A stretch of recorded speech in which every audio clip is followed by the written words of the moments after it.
Recent National Day of Action by COSATU, Teachers Union SATU, which participated in the march in the Western Cape, warned of possible legal action to prevent the cutting of teachers' posts in the province.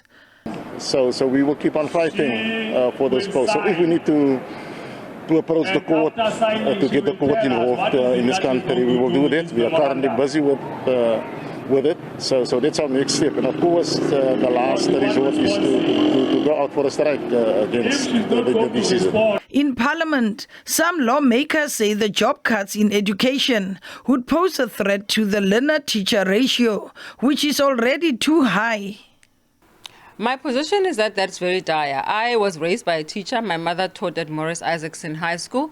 You have seen so many children cramped up in one classroom. There is no one individual teacher that can handle 80, 75, 90 kids in one classroom. In fact, they are even bulging out of the classroom because the classroom can't take it. Now, what we're basically saying is that our educational standards, low as they are, we are at the threat of them going even lower because there is no human being, a teacher, who can look after children who most of them, as you know, the percentages for our children in this country who are able to read for meaning at the age of 4, 5 and grade R and in the first years of their learning is very poor and it's very low, which means they need individual attention. Even with the best intentions, a teacher who has that number of kids in one classroom is not able to deal with them, and also it also means that we can't get teachers who can substitute. With South Africa said to have the largest national executive in the world, Bosa says reducing the size of the cabinet could help by redirecting the expenditure towards basic education. I think that if you want to make your country unable to perform in the long run, cut on education. Our view is that we've prioritized cabinet expenditure. We've now got the largest cabinet that in democratic history. We've also given departments money for support staff, whereas it's not proportionate to their budgets. And ultimately, when you look at the census data in terms of each provinces, you are discovering that provinces like the Western Cape, Gauteng and KZN are experiencing more and more citizens coming into those provinces, yet the budget isn't keeping up. So what we've got to do is cut the cabinet, cut wasteful expenditure, stop departments that are returning money, and ensure that you focus that expenditure on education. If we don't skill our people, we kill our people. We make sure that they're economically not viable and ultimately they end up lingering in poverty. Maimane says those who will be the most affected by the teachers' job cuts are poor public schools.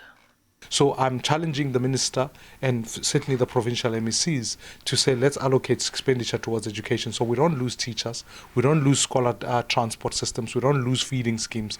We can stabilize the future of our country at a baseline, making sure children are fed, transported, and have got teachers in classes. For the people who will feel it the most are not going to be the wealthier quintile 1 or quintile 5 schools. It's going to be the poor schools because their classroom numbers proportional to teachers is simply going to increase. You'll end up with a teacher teaching 1 to 100 students, which means the quality of that education is wasted. We caught up with some people in the streets of Cape Town for their views on the debate. Across South Africa, they shouldn't be cutting in teachers. They should increase teachers. It will be very difficult for teachers to manage classes because in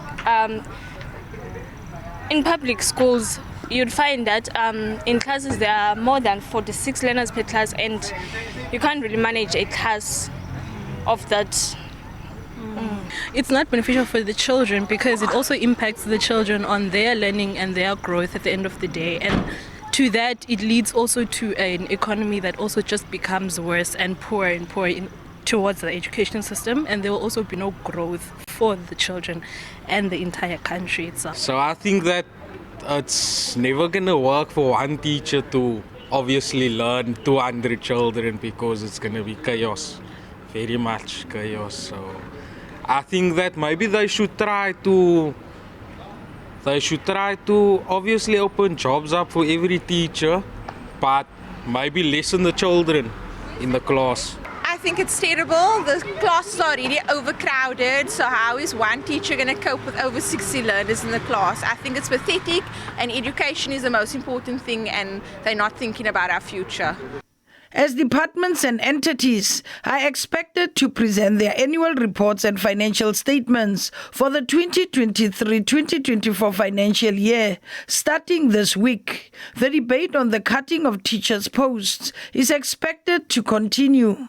The Ministry of Basic Education is expected to come under scrutiny when it gets its opportunity to present its annual report before the Parliamentary Committee. Mercedes Besent, SABC News, Parliament.